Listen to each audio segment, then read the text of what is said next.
Okay, and we are live. This is Addy Ads. This is an episode of Addy Chats, and I'm very excited and grateful to be able to speak with Tracy L. Connors today. Tracy, thanks for coming on the show. Oh, thanks for inviting me. Of course. And Tracy is a Hollywood film industry veteran, and she's worked on several big name movies, including The Happening, Untraceable, and Blue Valentine, and currently is a podcaster with Peter Duke, who we interviewed last week. If anybody remembers that, interview got a very good reception. It was awesome talking to Peter Duke, and they run a podcast called The Reality Operating System.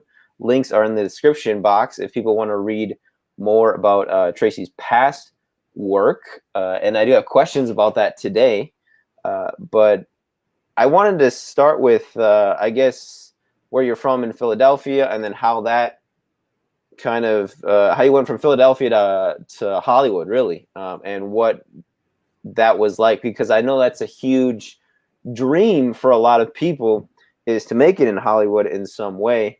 And if you could also detail, like, maybe you could start with this too, just like what you did, like what was your job? Because I heard you worked on scripts, but then not in the way that everybody thinks about it. But yeah, what did you do in Hollywood? How did you get there from Philadelphia?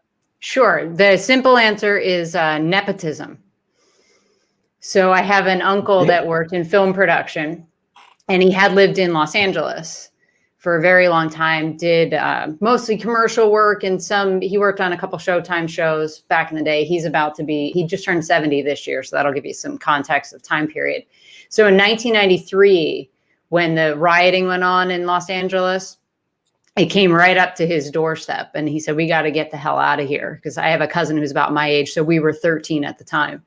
So he moved the family up to Southern Oregon, and there's this lovely little town, I think 15 miles in from the California border, called Ashland, Oregon.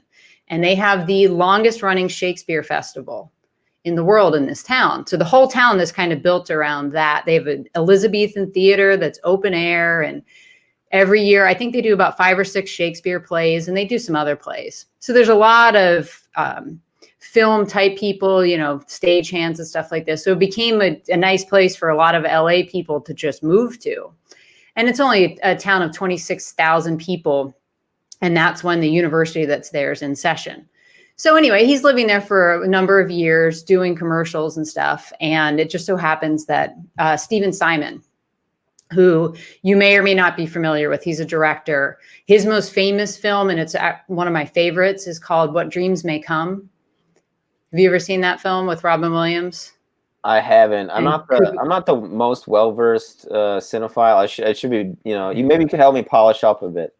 Well, I'm not either. I've never was a film nerd. I never I dream of working in Hollywood. So we'll get to that in a minute. But I would highly recommend that film. It was done in the late 90s, early 2000s, maybe. And I think the special effects still hold up. But it's a really interesting story. Robin Williams plays the lead, and Cuba Gooding Jr. is also in it as well. Okay. Wow. So Stephen Simon relocated to this small town in Oregon, and he was going to produce a feature film. So he reaches out to find crew to staff it up, and just happens to hire my uncle as one of the producers. And I can't remember if he was the line producer, and that means that they're in charge of every line of the budget and making sure things stay on task and on budget. Mm-hmm. So that's a pretty all-encompassing job. And then there's something called a UPM, which is a unit production manager. So they also oversee filming and these kind of things. I don't remember which one of those titles he had, but he was in a position then to call me up and say, hey, I think you would really like working in this business. And at the time I was working selling cars and not very happy about it. Yeah. So I have a degree from Penn State in criminal justice with a minor in sociology that I picked up because criminal justice and sociology have a lot of overlap as far as coursework goes. Makes sense. And I found that the sociology classes were more kind of like fight with the professor class. What do you mean by that? I mean, you got to debate kind of the biggest issues legally and they just overlapped, and it became a sociology class. So, for example, my senior year at Penn State was the famous Gore-Bush election cycle. Yeah. Yep. And so I had a professor. This was a criminal justice sociology class, so it counted towards both. And he gave us the syllabus the first day of the class, and he had all these books on there that I'm looking down, and I'm like, okay, one of them was written by Barry Scheck, who was one of O.J. Simpson's defense attorneys. And now he works for the Innocence Project, which I now have a great amount of respect for. They try to get people, investigate cases and make sure they get overturned if somebody that's innocent is sitting on death row, per se. But I'm like, oh God, I don't want to read this left-wing garbage. And then he had one of his books that he wrote, which is what professors do, right? Mm-hmm. And his book cost $80 or $90. And it was about, I think it was called something like NIMBY, which I hadn't heard that acronym before. I don't know if you've ever heard that. NIMBY, you say? Mm-hmm, it's NIMBY. It means not in my backyard. Okay. No, I've never heard that one. I hadn't either. So he was a radical environmentalist. And his book was about him and his buddies getting trash incinerators shut down all over the country. And this is why we don't have them to this day as prevalently as they were before. And I thought, well, what's the problem with this? Well, they're putting them in low-income neighborhoods. Okay. So we can either have landfills or we have trash incinerators, which, if you're not familiar with them, you burn the trash and it creates energy that is then translated into electricity. So I'm sitting, this is the kind of professor that I'm up against. Yeah. So I learned this all the very first day. And then I say to him, I'm not going to purchase any of these books. And he says, okay, well, you know that they're going to be tests in this class. I said, yes, I understand that. I said, are they going to be multiple choice or essays? And he said, multiple choice. I said, no problem, done. And it's easy once you understand that mentality, kind of, okay, which one of these is the most liberal answer on this list? Boom, done, done.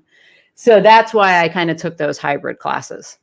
That's to bring us back around to my worthless degree, selling cars at 24, get a call from my uncle saying, hey, I took a movie. I'm going to put you on it as the second assistant director. So what is a second assistant director? In production, you have a whole team called production. And under that department, you've got a first assistant director, a second assistant director, and in America, we call it a second, which is an additional second assistant director. In Europe, and I think in Canada, they call it a third. So, and then underneath them, you've got production assistants. And there's also a whole office side of production assistants, travel coordinator, those kind of people. So the first assistant director is pretty much, in my estimation, the most important person on an entire film set. And what they do is they come in when the script is written and break down the script. And they have to break it down so that you understand what actors are in every scene, where every scene takes place, if it takes place at day or night, what props are necessary, what special effects are be included, et cetera, locations, all this stuff. They get that all mapped out, and then you get the overlay of people's availability, location availability, all those kind of things. You have to take that all into account. And then they come up with the shooting script. So they say, we're going to shoot in this order in these places, because that works for everything that we need. And you also have to have a backup plan in case, okay, we were supposed to be outside this day and it's raining. Where do we go? What do we do? So they do that all in pre-production. And the rest of that team, the second comes in a little bit before you start shooting, and so does the second. Then when you go to set, the first assistant director pretty much parks their butt next to the camera and stays there all day long. And so they're the intermediary between the director and the director of photography. Okay. Depending on the director of photography has a lot of influence on the shots that are set up and how that they look. Unless the director has a clear, like, this is exactly what I want, they kind of just deal with the actors and leave and trust that the director of photography will make it look beautiful. If that makes sense. Yeah, I think I know what you mean. They give them a bit of creative freedom to kind of do their own thing with like the photography and the landscape and the cinematography of the shots, right? Is that what you're saying? Right. And there is a kind of a formula to how shots are set up. And if you know if you're watching a scene, say you and I were in a scene right now, and instead of being on two different cameras, we were in one wide shot where you can see the two of us talking. So that would be your first setup. Generally, that's called a master. It's where everybody that's in the scene is going to be on camera at the same time. So remember, we're only working with one camera. So that would be your first setup. You run the whole scene in that setup, do all the dialogue, everything. Then I would move the camera and put it over my shoulder. So you just catch a little piece of me onto you. So that's your coverage. Then we run the whole scene again, all the dialogue, just to get your angle of the conversation, then turn around and grab mine. So you've got at least 3 setups, typically, depending on the director. So that's, different directors of photography will do different things, and you can start noticing style with those kind of guys and see, oh, who shot this? Because it looks like that other film that I saw. So it depends on the level of creativity and the leash that the director is going to give to the director of photography.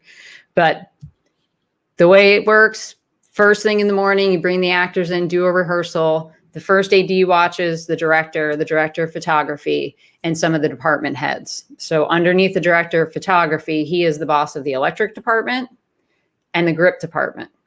So the electricians set up all the lights, but the grip set up all the stands that hold the lights. And if there's a dolly, they bring that in. There's a grip that operates that. So those are the only people that are really allowed to watch. Then they decide where the first setup's going to be. Actors, director leaves. So the first AD stays while the director of photography tells everybody where to put lights, etc. Actors go away, get made up. They go back to the trailers, which is called base camp. That's where the second AD spends all their day, pretty much. And they kind of watch over that world, but they're also prepping the schedule for the next day and running around to department heads and saying, you guys got everything we need for tomorrow? You're good? Okay, cool. And then you have a production assistant that kind of lives with the cast. So they run them through hair, makeup, wardrobe, all that stuff, try to time it out so that they're ready at the same time the set is lit, bring them all together, shoot it, and we're good. Finish speaking of lighting. This is getting a little too much here. But what role do you see the editor playing? Because I know they have a huge effect on the filmmaking process. And all that is very interesting. Thanks for sharing that. Sure. Because I know depending on the timing of shots, especially, the editor can really affect how a film looks. Right. And a lot of that is decided while you're filming. So, oh, wow. Okay. What you have is called a script supervisor. And they kind of are their own little department. It's one of the only the script supervisor and a still photographer, which is what Peter did on film.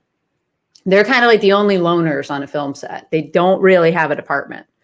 The camera guy, the photog guy might hang out with the camera guys and leave his stuff on their truck, but otherwise he's kind of a free agent that comes and goes and doesn't really have a boss.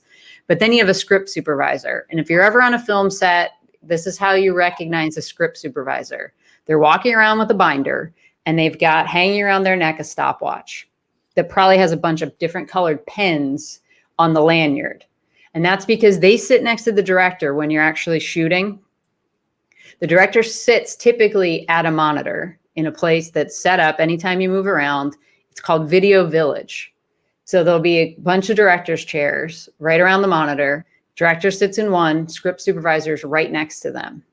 And now cuts and rolls, all that stuff, roll, sound, cut, that's yelled by the first AD, not the director. Typically. Oh, wow. There are some directors that like to do that.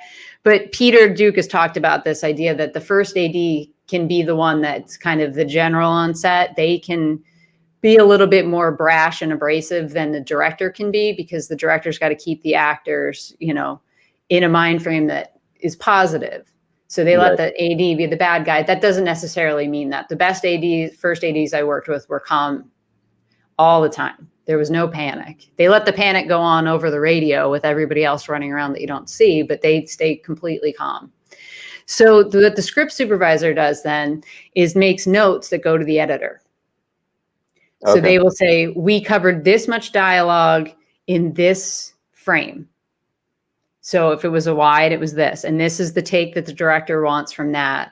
Oh, okay. So, and that's all then handed over to the editor. So the director would be on the other side of it as well, but they're kind of preloading what's going to happen and what they want to happen in the editing booth. So the director tells the editor most or all of what to do? Is that what I'm understanding? To a certain extent. I mean, it's different in docs because that's what we've been talking about. Mm-hmm. Like, for example, Hoaxed is a perfect example. If you've read the transcripts of the interviews became the book that Mike put out in conjunction with the documentary. And if you read the transcripts of the interviews, you just think, okay, they're just going to run these interviews one after another. And then that's the story. And there's enough there to do it. But when you watch it and you see what Scooter was able to do and build kind of, this narrative arc using bits and pieces of that, not being afraid to say, you know what, Gavin McGinnis, yeah, we sat with him for 45 minutes, but we're going to use 2 minutes because that's what we need to tell the story we want to tell. So I think that he had a lot more editorial control than anybody would say on, $100 million movie. Right. And that's because he's self-funding that, right? Well, and it's how much leeway Mike gives him and just say, look, you know what you're doing. I trust you. It's almost like, a conductor in an orchestra. It's here's all the pieces that we've assembled for you. Now make beautiful music out of it. Right. Yeah, that makes sense.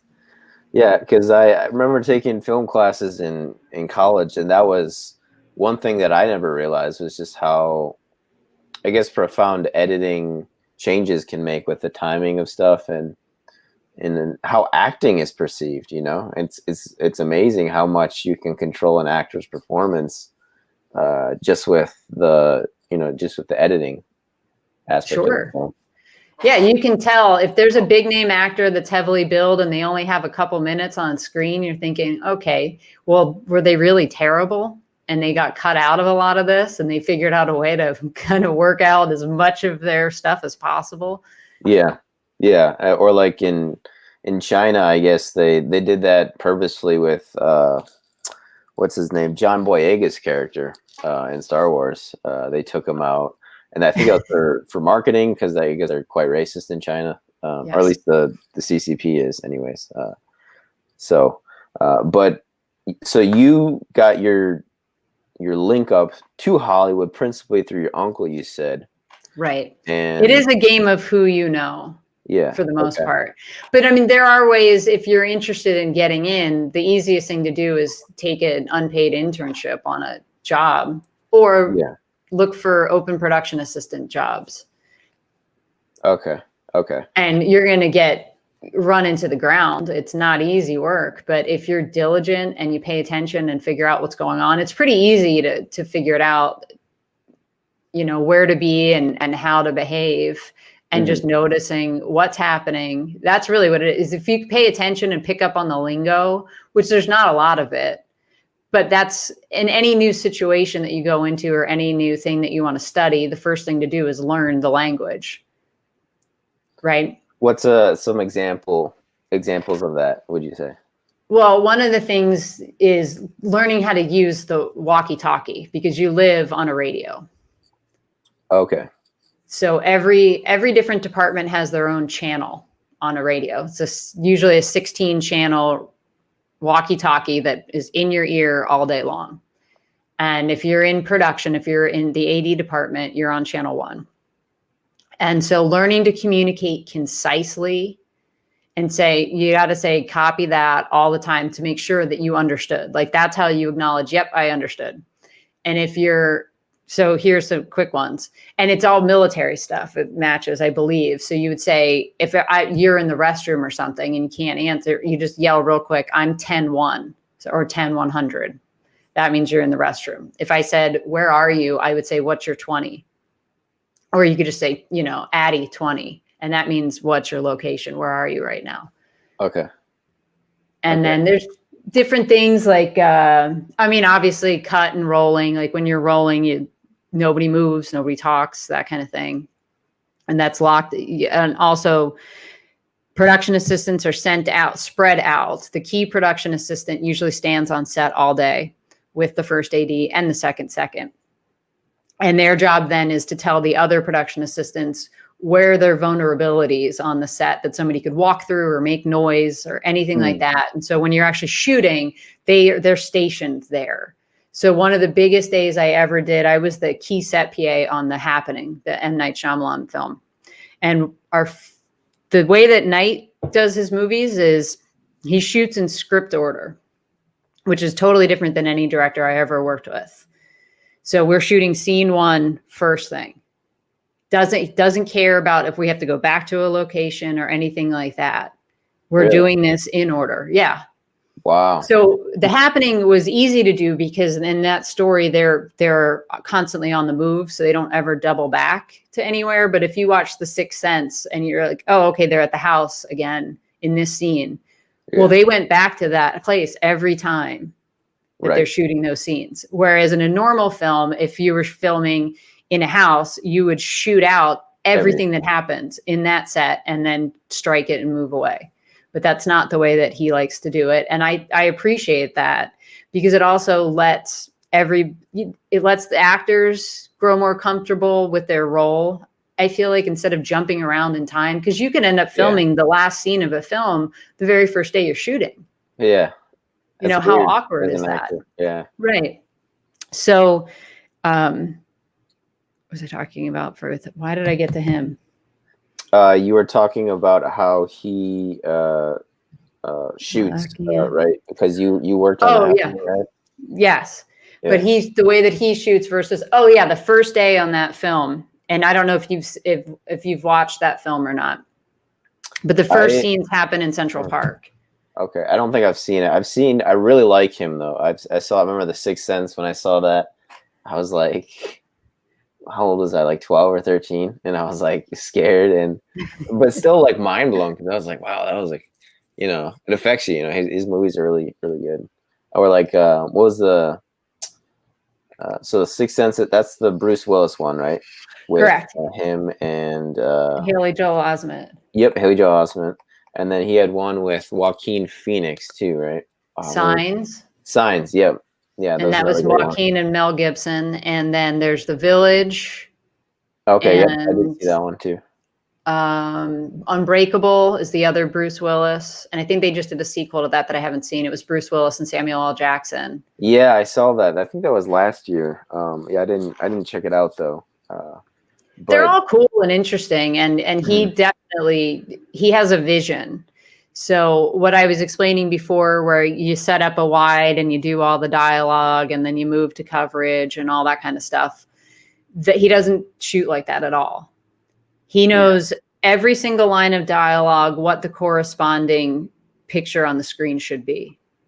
So you only run a scene in a camera setup the length that he knows that's what's going to make it to the final film. He's got the whole thing storyboarded.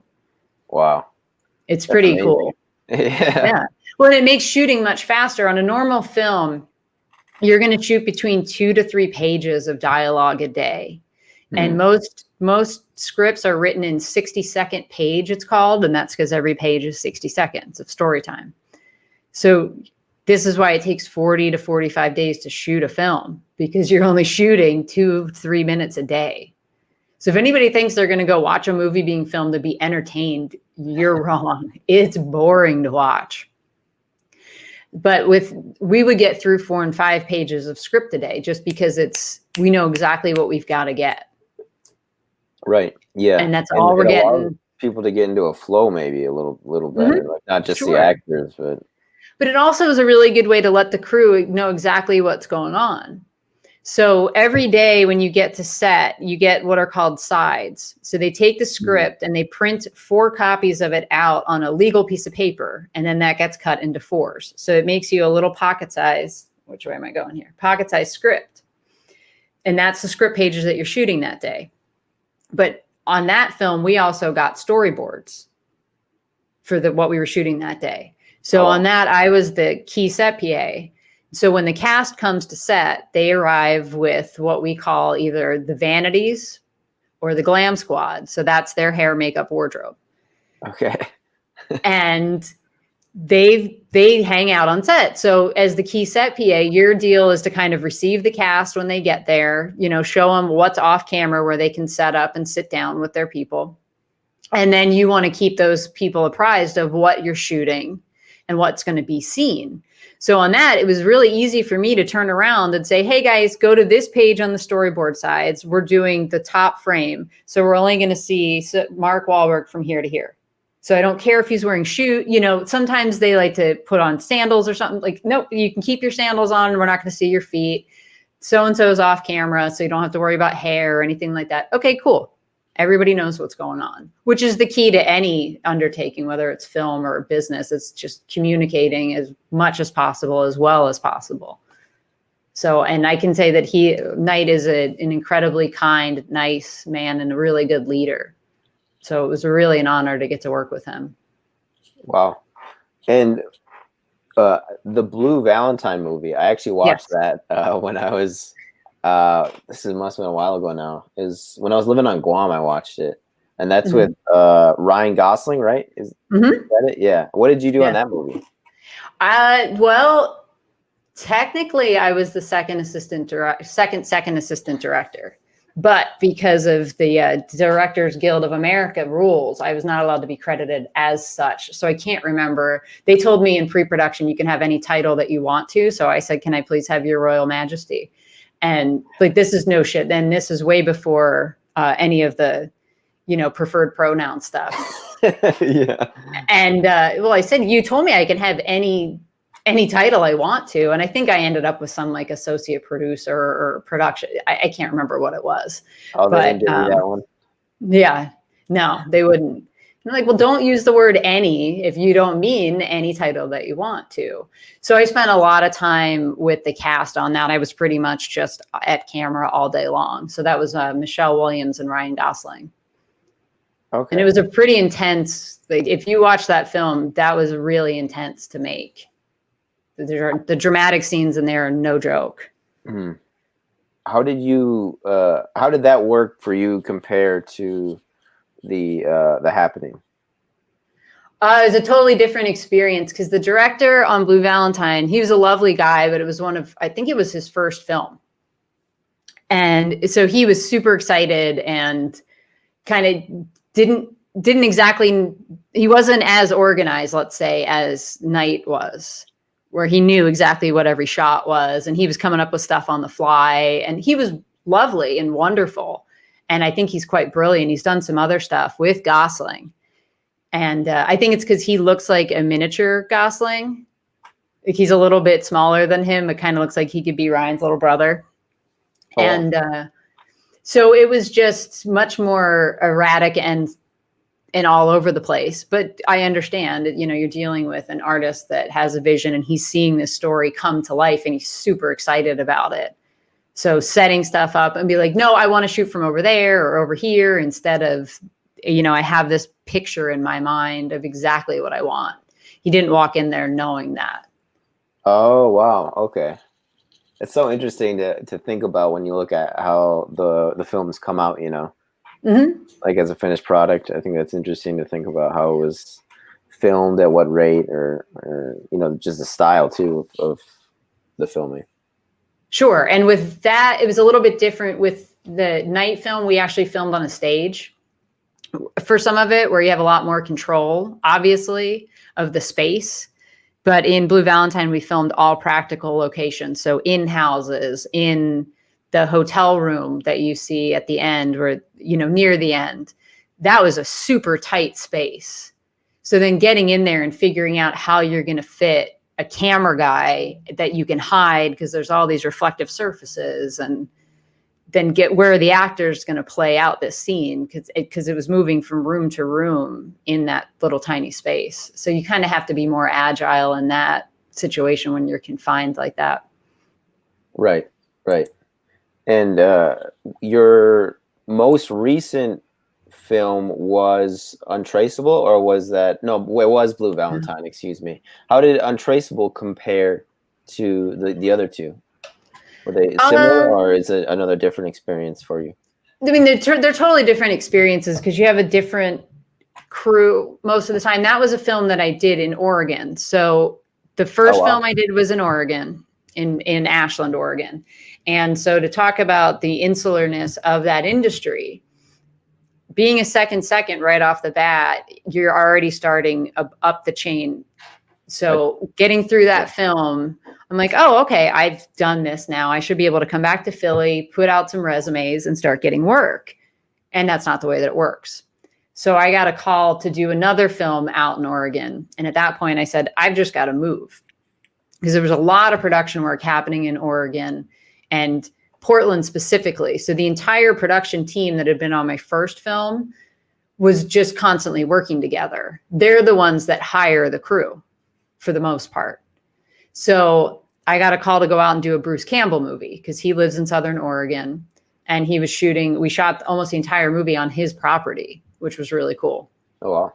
And so I just stayed out there, moved to Portland. So lived in Portland for almost a year, and finally got a call because I knew enough people at that time that there was a show out in Philly that needed a key set PA, and could I come back and do that? And I said, yeah, I'm sick of I knew where Portland was going even then, and said, okay, I'm out. And I got in my car, I left on a Friday, and I was on set in Pennsylvania on Monday morning on another film. And then I kept bouncing back and forth. I think I went back to Portland 2 or 3 more times to do, features out there. And that was easy enough. And the crew out there is wonderful. They don't play the East Coast kind of hardcore union nonsense.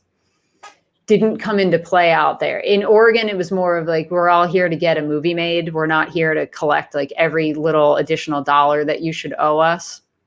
So union rules are, from the time you start in the morning, that's called crew call. That's when we do the rehearsal. So say it was a 6 a.m. And in the beginning of the week, you're coming in pretty early. Like it could be 6 a.m., 5:30, whatever, because you need 12 hours from the end of the day to the beginning of the next day. By law, the crew has to have that much time off, and actors have, I think it's 12 hours for actors, and it might be 10 for crew. So by the end of the week, you're coming in later and later. And we would always shoot on Fridays. You might not start until 3 o'clock in the afternoon. So it's scheduled that you're going to do what's called a split day, where you're half daylight, half nighttime. So we would always call those our fratter days, because you wouldn't get out until 4:30 in the morning. But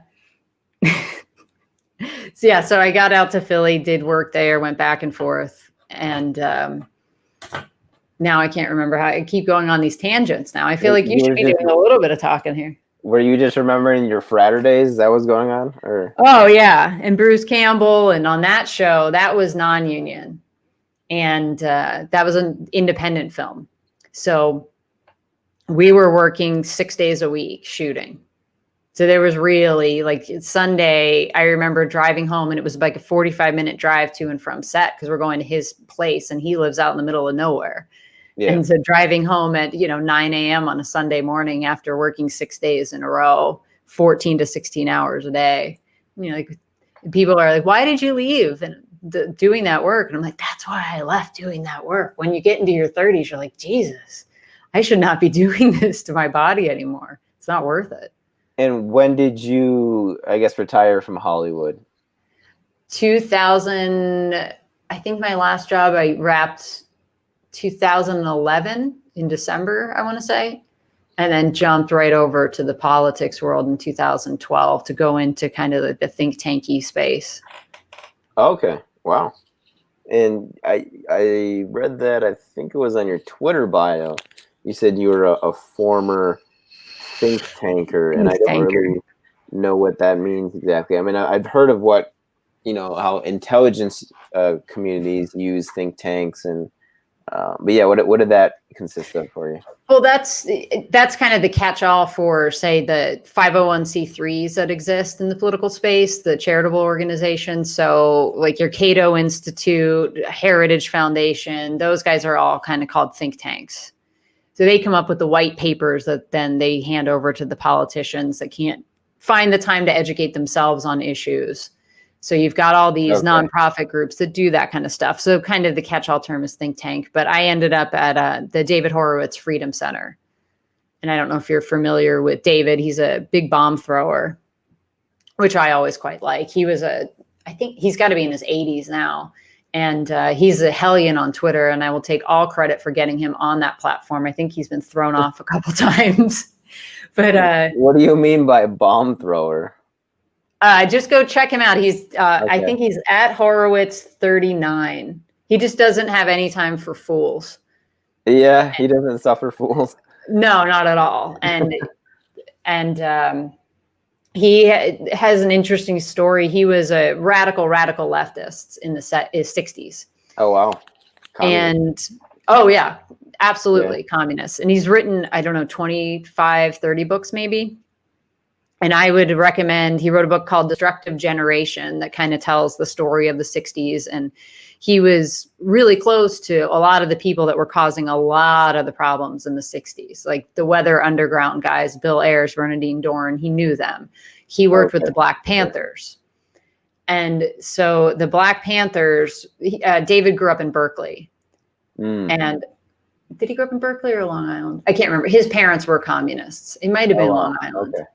And he just fell into that, went to Columbia. I mean, he's incredibly well-educated, well-read and smart, and he's just a spitfire.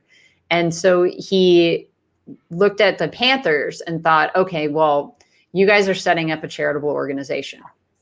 And the federal government's going to be really critical of your bookkeeping, because 501c3s can come under scrutiny. So he recommended that they use his accountant, because he was running a 501c3 as well. He was the editor of it. For money laundering, you mean?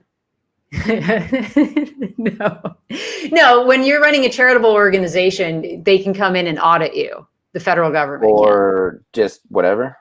Yes, to make sure that you're spending the funds in the way that you're supposed to be. And not laundering money. Well, among other things, sure. Yeah, not doing anything illegal, because if you're a 501c3, you're tax exempt. Oh, wow. So, and in order to keep that status, you're also supposed to be not political. But it's a joke, because if you look at even on the right, I mean, nobody thinks that Heritage Organization isn't political. Nobody thinks that Judicial Watch isn't political. Nobody thinks that Project Veritas isn't political. But on the left, you've got Media Matters, whose entire job is to destroy the Republican Party. But they're a 501c3. And it's an educational charity organization. So they're supposed to do educational activities, whatever. So the Panthers set this up. And David said, I think you should probably have an accountant that's going to keep the books for you, because they're going to audit you, because you're on their radar. And this is at the time that, I don't know if he was aware at the time that the FBI was running the COINTELPRO operations, spying on any kind of radical group. Right. So he was just like, he believed in what the Panthers were doing and wanted them to be protected from any whiff of impropriety. So he suggests they use his accountant. Her name was Betty Van Patter. He said, you should use my accountant. She'll keep your books straight. So long story short, Betty finds some discrepancies in their books, and she brings it to the attention of, I think her name was Elaine Brown. So at various times during the Panthers' reign, let's say, their leaders had to kind of run away, and they would always run to Cuba. And so whoever the man was that was in charge, because it was usually a guy at the head, he had taken off to Cuba. And so this woman, Elaine Brown, I think is her name, stepped up and was kind of running the party in his absence. So Betty goes to her and says, this stuff doesn't look right. We got to clean this up. And next thing you know, Betty's found floating in the San Francisco Bay. Oh, wow. I believe the murder is still unsolved to this day. But David was convinced that the Panthers took her out. So I think it's 1972, 1973. So he started getting really disillusioned and thinking, like, who are my fellow compatriots? Because you've also got at the same time the Weather Underground setting off pipe bombs all over the country. And then the Vietnam War came to an end, and he watched all the anti-war people suddenly jump on the side of the communists in Vietnam and cheer them on instead of saying, whoa, time out. Like, this is not a good thing that they're now slaughtering their people. Like, this is not a good deal. And he just watched that whole thing disappear, just like we watched most of the anti-war left disappear during the Obama years. So he kind of stepped away from everything and rethought his worldview and came out in the 80s as a big supporter of Ronald Reagan. So he built the Freedom Center. It's been around for 30 plus years at this point in time. And he'll go out and have the edgy people come. Like, you go to an event, he's got Laura Loomer there, Gavin McInnes, Katie Hopkins. All the band people are more than welcome at David's table and in his tent. So I ended up working for him for a number of years. Okay. And what did that work consist of? How was that? What was that experience like? Because that is not like a job that you really get told exists growing up, like working for a think tank. Sure. So I don't know if somebody listening to this would consider it as a career. What would you tell them in terms of description or just what that experience was like? Well, I kind of built my own path into that world. So what I ended up doing over there was sitting David down and getting a lot of that story on film. And he was trying to launch a 501c4 at the time, and a 501c4 organization is allowed to be political. And the difference is that the donations that are made are not tax deductible. So he didn't have that arm of his organization. And if you look at, say, Project Veritas, for example, has Project Veritas and then Project Veritas Action.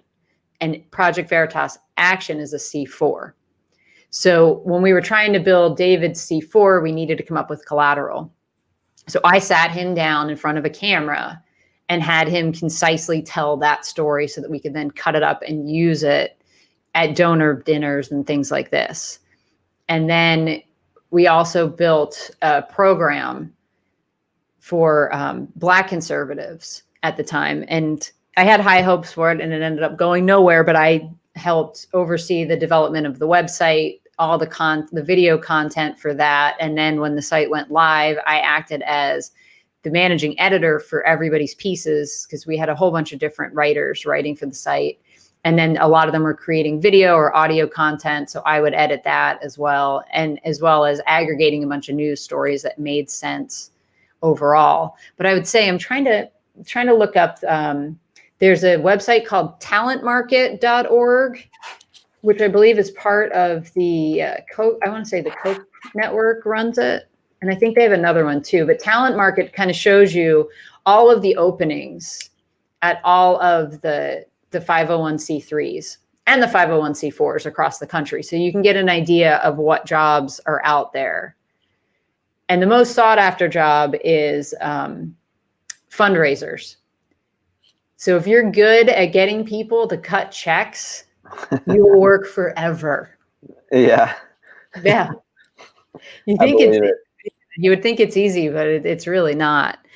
And I think they have another, so that's a catch-all, and then there's another program like that. But if you look around, you can see, anybody that you see. If James is always looking for people, I got to do a couple undercover projects for Veritas. So if you have the guts to go out and stick a camera on and infiltrate these places, I say go for it. But yeah, no, go ahead. No, I was going to say, I don't know if they're hiring anybody else in Veritas, because there's obviously other jobs. But the last time I was up in his offices, they had hired a bunch of producers, like real television producers, some editors, things like that. Yeah, I was just wondering what your work consisted of. So you worked primarily as a video producer for them as well. And I was curious what software you use. You use like Adobe Premiere Pro. Is that kind of the industry standard? It's all over the place. I prefer Final Cut to Adobe Premiere Pro because I just think it's, I taught myself on that. And so then I taught myself Adobe Premiere Pro as well. And I still don't know it as well as I should, but it's not my day in, day out. I know enough to cut something together and make it look good. Yeah. And now you are podcasting with Peter Duke. And what do you use like software wise for that? And then if you want to talk about your podcast too a bit, like what do you guys cover? Because I was listening to, I think it was you and Peter talking. It was like Civil War or Golden Age. I was listening to part of that podcast, and if you want to go into that concept as well. Sure. So for our broadcast, we just broadcast through StreamYard like you do, and then grab the audio and the video. And if I feel up to it, I'll throw it into Premiere Pro and, put on a title sequence or something like that, but nothing big deal on that end. I like the Adobe Cloud Suite. I use it for a ton of different stuff. Yeah. And I like Adobe Spark a lot. Yeah, I like Adobe Spark too. I can't get Peter to use it yet. He's such a Photoshop guy. Yeah. So Peter, it's so much easier than Photoshop. Do you think so? Because I've actually never used Photoshop. Oh, Photoshop unless you're using it every day, and you have since he's probably been using it since it was released. Yeah. It's way easier than Photoshop. Interesting. Okay. Because I actually I used Premiere Elements, and I actually bought it was like a dual package where you get Photoshop and Premiere Elements, and I could never get Premiere Photoshop to work. So I was like, whatever. But I've been using Spark for a couple of years now, and it's quite, like you said, it's quite easy to use. It's great. And it sizes everything perfectly. Like that's a big pain in the butt to set up in Photoshop, because I'll size something and think I've got it right. YouTube thumbnail. I'm like, okay, put in the pixels, and then it comes out and it's not the right size, but no, definitely a big fan of Spark. And you can do Spark on your phone. Yeah, and I only recently found that out because I've just been using it on the desktop recently for like thumbnails and stuff. But what are your thoughts on, we are in like the last quarter here of our chat today. What are your thoughts on the geopolitical situation that we find ourselves in? Because you said you switched to politics. And if you could, segue that thought from what was the genesis of your kind of switch to focusing on politics? Well, I was always interested in politics, always kind of paid attention to it. And probably from the time that I could check a box, checked Republican. And I do remember, though, I think I was in 8th grade during the 96 election when Perot was in the mix, 92 when Ross Perot was in the mix. And I really liked him. And I don't know if your generation has any idea what it was like watching him run against Clinton. No, I wasn't alive. Yeah, I didn't think so. But it was definitely interesting. I mean, he bought, I think it was an hour of primetime television. So he was a Texas billionaire, really incredible life story. And I would recommend, there's a book, I think it's called On the Wings of Eagles. I'll have to look it up, though. A bunch of his guys, he ran this pretty big software company, and they had set up the software that was used for the Social Security Administration to make sure everybody got their checks. And the Iranians wanted to set up a Social Security system in their country. And this is in the 70s, late 70s. And so they hire Perot's company. So he's got a bunch of guys living in Iran, building this system out. And stuff goes sideways, and they decide to throw them in prison. 2 of his guys. They just disappear them. Iranians did. Yes, the Iranians took Perot's dudes and threw them in jail. Oh, wow. And this is right around, I think it was right before Christmas. And he got most of his people out. They kind of thought something was going fishy, so they started leaving the country, but they didn't want to, raise too many flags with the Iranians in case they all got caught and thrown in prison. And so they took 2 of his guys and put them in jail. And Perot was pretty influential at the time. And so he's calling up, I think he even got Kissinger on the phone. Oh, wow. And said, "You help me get my guys out of here." And so he went up against the bureaucracy that was kind of like, yeah, we'll take care of it, no problem. And it just drags on and on and on. So Perot goes and finds this Green Beret, I think he was. And there was like an expert at extracting hostages. And he builds a whole mercenary team out of his own people. And they go to Iran and they bust these guys out. And this really happened. Wow. Like, that's the kind of guy Perot was. Yeah. And so he brought an hour of primetime television to explain what was going on with inflation and NAFTA and, moving jobs to Mexico.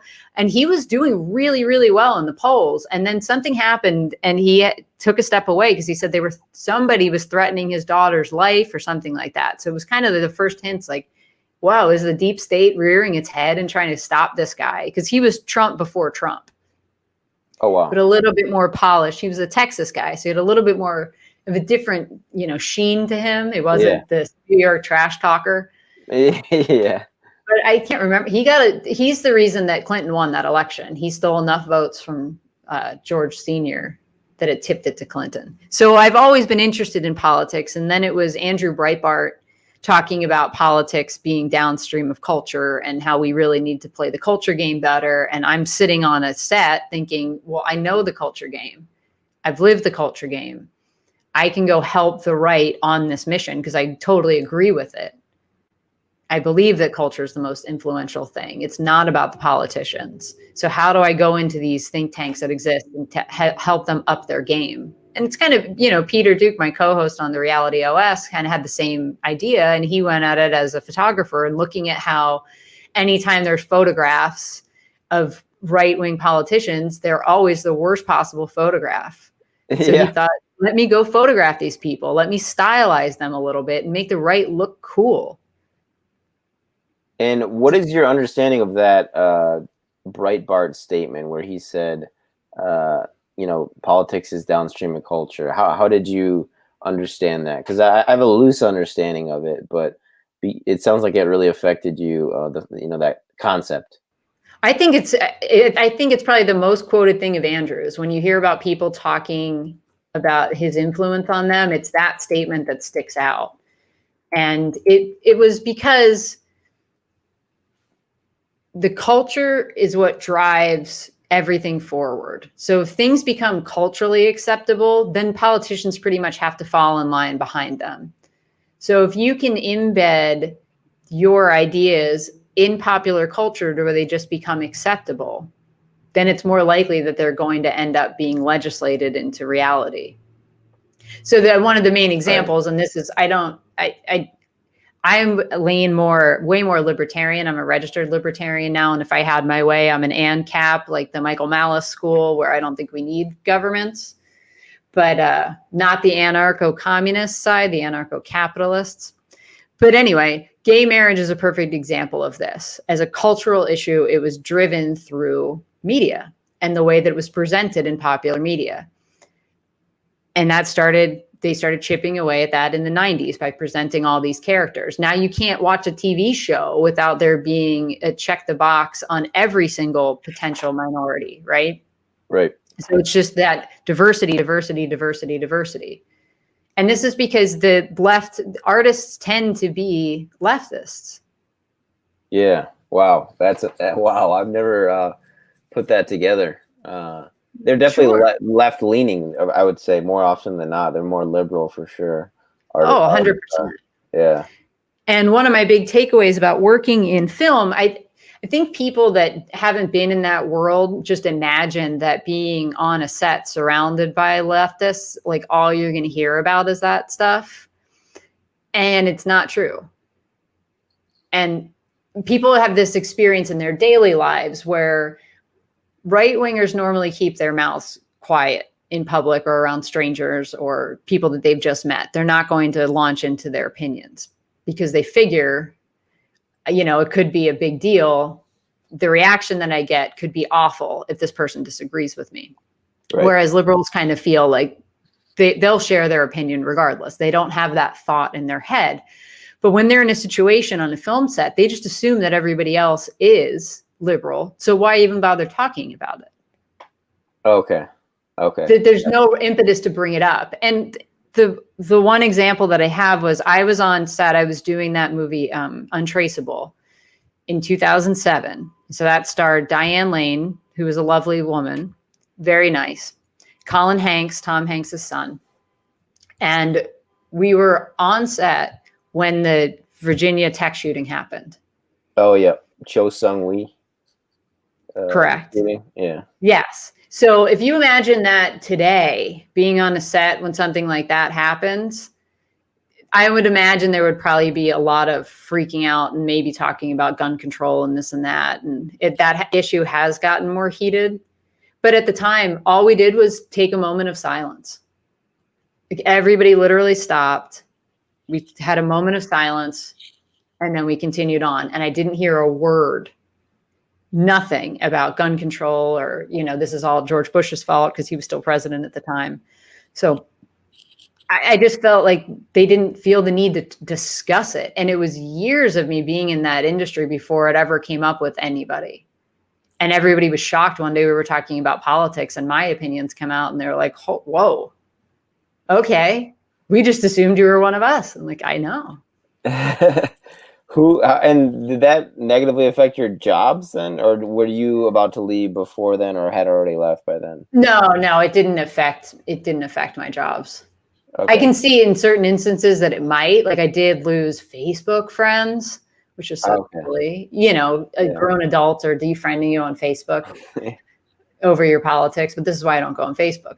And I don't know. I do think I tend to disagree with the argument that, it'll cost you jobs. I have friends that really believe that and they're closeted because of it. And then I have other friends like Michael Walsh, for example, who if you don't know who he is, he's a writer. He's written several novels, and then he's also a screenwriter. And he's super interesting. You should definitely have him on your show. And he was a Time magazine correspondent during the 80s. So he was behind the Iron Curtain, living in Russia, reporting from there. And he was also an opera critic. So he's high culture, totally imbued, but also understands the lower culture and like trashy movies. And he can teach you how to write a screenplay. I think he actually taught that as a college course. But he'll tell you, he's like, look, the entertainment industry is the most difficult industry in the world to work in, to break into and consistently work in. But if you're good, you'll work. If you won't, you'll come up with an excuse. And this is an easy excuse. So that's from his mouth, not mine. And I do think it's a little bit different when you're on the creative side versus the kind of grunt production side of the world. Right. That makes sense. Awesome. Well, thanks for coming on today, Tracy. Sure. It was a great chat. And I definitely would love to do it again sometime. I know you got your podcast, The Reality Operating System, with Peter Duke, as we talked about. And again, that link is in the description box below.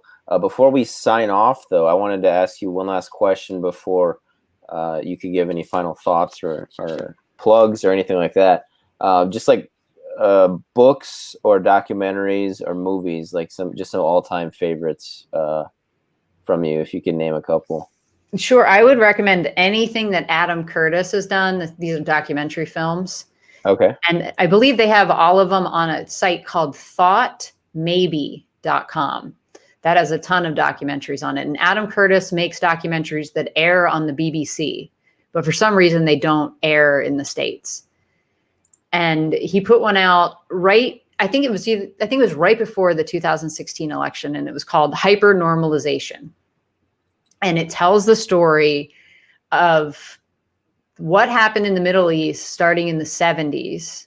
And then he interweaves that with the city of New York going bankrupt and Trump capitalizing on that at the time. And then additionally, the Soviet Union starting to collapse through its collapse. So he follows all these kind of storylines in a way that you've never seen them presented before. Because I don't know if he does this by himself or he has a huge team that goes and pulls archival footage. So they've got crazy amounts of footage. And the story is told from a perspective that's not our perspective as far as the history that we learn about all of these things. So like what happened in the Middle East and, Kissinger getting in there and wanting to keep this balance of power that he saw that there should only be two big powers. And at the time it was the United States and the Soviet Union. And the Arab states were trying to unify. So he goes in there and kind of muddles that up because God forbid that there's a third power to compete with. We can't keep the balance this way. So that leads to, this explains like what's going on in Syria, why they have an issue with us, etc. So he follows that storyline all the way through to the uprisings and the revolutions, the Green Revolution, the Arab Spring, that kind of stuff, and trying to show you how it all fits together. And it's wonderful. It's pretty long, but I've watched it 2 or 3 times now. And he's got a bunch of different series where they're about an hour a piece that are 5 parts linked together that kind of tell an overarching story about different things. So I highly recommend Adam Curtis's stuff. It'll be unlike anything you've ever watched before. Awesome. Fantastic. And what about books and movies? Any all-time greats for those for you? Here we go. Trust Me, I'm Lying. Okay, Ryan Holiday, right? Yep. Have you read this? I actually haven't. I read his other books, though. I've read a lot of his other stuff. I think that was his first book, actually. I do believe that you are correct. So brief about this is Ryan wrote this book. He was a marketing director or something like that, I want to say, for American Apparel. And it's basically how you get attention in the current media landscape. And he wrote it as a warning to the media at large. You guys are really sloppy about what stories you choose to run with, because you have this clickbait kind of setup. Like that's, you're encouraging this poor behavior where you'll just grab a story and run with it. And because you can get as many clicks with the retraction as you can with the first one, so it doesn't matter. And what ended up happening is, and he lays out exactly how you can do this, how you can use that system to get a story from a little blogger up the chain.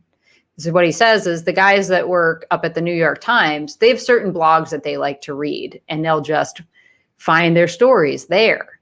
And so he looked at, okay, well, where are those blogs getting their stories? And he went down the ladder and finds, there's a couple little bloggers that these guys watch. So if I feed this little blogger a story where I've pretty much written the story for them, this is what press releases are, right? It's just basically, it's already formatted. Maybe they add a little bit of commentary to it and then they just run it. So he can hand that off to the low rung, and then it gets all the way up to the New York Times, CNN, whatever. So this is a pretty poor system because I can hack it whenever I want to get my stuff out there. And he did some manipulative things, but what ended up happening was nobody on the left listened to him and took his warning and changed their ways. But a lot of people on the right took that book and learned the lessons and used it. So you'll hear people like Mike Cernovich talk about how influential that book was on his thinking of how to break through and get attention in the current media landscape. So that's a book that I would highly recommend. And Ryan also wrote a book. Did you read the one that he wrote about the Peter Thiel, Hulk Hogan, Gawker? I'm reading it right now, actually. Conspiracy, right? Yeah, about the Peter Thiel. Yeah, that is quite the story, too. It made me think of that billionaire Ross Perot. It's kind of a situation where you have to be like super powerful, to even consider that as an option to do that, Sure. Now that's a great book. I would recommend that one. And then let me see. I'll move. You got Eric Hoffer, if you want to understand why people fall into big mass movements. It's about basically social psychology idea. Okay. And Hoffer's a really interesting character that you don't hear very much about, but he had a huge influence on Thomas Sowell. So if you're familiar with Sowell. So Hoffer passed away in 1982. He received the Presidential Medal of Freedom from Reagan before he passed away. And he wrote maybe 6 or 7 different books. And unlike Thomas Sowell, this is his longest book. And you can see it's only about 200 pages or so. So Thomas Sowell's books are, they're thicker than the Merriam-Webster's. But Hoffer's very concise, and almost every sentence is just completely beautiful. And so he explains, he looked at what was going on, and this was written in the 50s, looked at kind of what was happening in Europe and seeing that a lot of people that had been Nazis very easily transitioned over to communists. Yeah. There doesn't seem to be this attachment to the ideology. It's more about being involved in a movement. And what is it that underlies that? And it's mostly about, self-hatred and wanting something that's bigger than yourself to lose yourself in. And it helps if you have an enemy to point people at. And also talks a lot about, how you lead these people, what kind of messages you put out to build that following. So Peter and I plan on doing a full length, like deep dive episode on the True Believer and Hoffer. I'll have to add both of those to my reading list as well. And then finally, a movie. Do you have a movie you really like, or maybe two? Yeah, I'm like, ooh, I'm trying to think. I don't watch movies anymore, really. I watch some television. I'm trying to think of a good, just regular old movie. Is that because you've gotten into politics? Is that why you don't watch movies as much? Or no, it's because I'd rather have a longer story. I think that's why people get into, say, Netflix or something. I'm okay to invest 7 or 8 hours in a story. A 2-hour story just seems like you have to cut so much out to cram it in. Why? I'd rather get invested in something, especially a series that I hadn't watched that has a lot of seasons to it. I'm in. Like, oh, there's something good that has 6 seasons. Let's start this, because then I'm going on a journey with these characters. Okay. What are some shows you like then? Let's see, what am I watching? I really dug, I like sci-fi kind of stuff. So Altered Carbon was one of the newer Netflix series that I really enjoyed. I like Billions, which is pretty dark. And let me think if there's anything else that I've watched recently. I like Bosch, which is an Amazon original show. Okay. What's that about? That's an episodic, it's what's called a procedural show. So it's kind of like every episode. Well, I guess it's maybe not as procedural as, say, Law and Order is a procedural, where every episode we're going to have a court case. There's a crime that's committed. They're arrested. They're tried. All wrapped up. Anthology? Is that what that's called? Anthology? Or? Possibly. I've only ever heard it called a procedural, where it kind of follows the same procedure every week. But no, Bosch is it's on Amazon Prime, and it follows this detective, a homicide detective named Harry Bosch. And so every season there's a beeline story, and I kind of explained this when I was with George and Peter talking, that stories are told, there's usually a main storyline, and then there's a B storyline, and sometimes even a C or a D. So Seinfeld being the perfect example, where kind of whatever was going on with Jerry was the A storyline. But then you usually had at least 2 of the other characters had some kind of a storyline going on in every episode. And so those are the sub stories. So the major... interrupt you, Tracy. I do want Chinese food, shrimp food. What are you going to get? I don't know. What do you just whatever you want, shrimp. I'll just make 2 of them, or whatever you're getting. I'm good with. But thank you for asking. So I got Chinese food to look forward to. Excellent. After this. Okay. Yeah. Thanks for those shows. And then before we sign off, any final requests of the audience or asks? And we are actually talking to Shrimp Suit tomorrow. Tracy's gonna be on our pandemic podcast, Great Awakening show. We're gonna be talking more geopolitics. So we got another hour with Tracy tomorrow if people want to check in for that. But yeah, before we sign off today, Tracy, what do you have any final asks of the audience or things to consider? Well, you were saying you were kind of interested in getting into the film world a little bit. I've thought about it, but okay. I'm open to it. It's something I kind of gave up a bit. It was like, it's similar to radio industry in that, like you said, you need to know somebody to get in. Whereas my own YouTube channel, I can talk to you whenever we can find a time, really. And it's like, you can talk to anybody with an internet connection, right? And most people have webcams. So, I guess I came to the conclusion that because I didn't know anybody, I wasn't, nepotistically gifted enough such that I could make it, right? So that was kind of the conclusion I came to. I don't know what you think about that, but well, I can understand that, but you are doing it yourself now. Yeah, so that would be my recommendation. I mean, the barriers to entry are so low. You can shoot an entire film on your camera on your phone, right? Anymore. Yeah. I mean, it's just as good. You can't do low light stuff as well, but everything else. Yeah. We just shot actually some footage earlier today, documentary footage with Shrimp Sue's dog. We got a question here from Neighborhood News Hour. Does Tracy want to come to the George Webb charrette? Does that mean physically going there? I think that's what he means. It's the one in Michigan. I'm going to. And are you in California along with Peter Duke? No, I live in Reading, Pennsylvania. So it's about an hour and 10 minutes northwest of Philadelphia. Okay. And so that's is that more rural then? Reading is a town of about 80,000 people. Okay. So it's like a small, mid-sized city. It's a small to mid-sized city. Yeah. It's a Democrat stronghold, complete disaster area. It totally is. It was run by the mafia for a long time. Oh, wow. And then when the Italian mafia, when they moved out, the Latin Kings came down from New York, because we're, like I said, an hour 10 to Philly, and it's about an hour and a half, 2 hours to New York City. Oh, wow. So you're really close to New York City. Wow, I didn't realize that. And who is that on that war poster behind you? Who is that? That's Andrew Breitbart. Oh, it is. Okay. Yeah. War. #war. Awesome. Yeah. Well, thank you for having for allowing me to have you on today, Tracy. Sure. I know you got another chat with Peter pretty soon here. So I think I'm supposed to hop over with Peter and George. Yeah, George Webb. Okay. Yeah. And where can people check that out?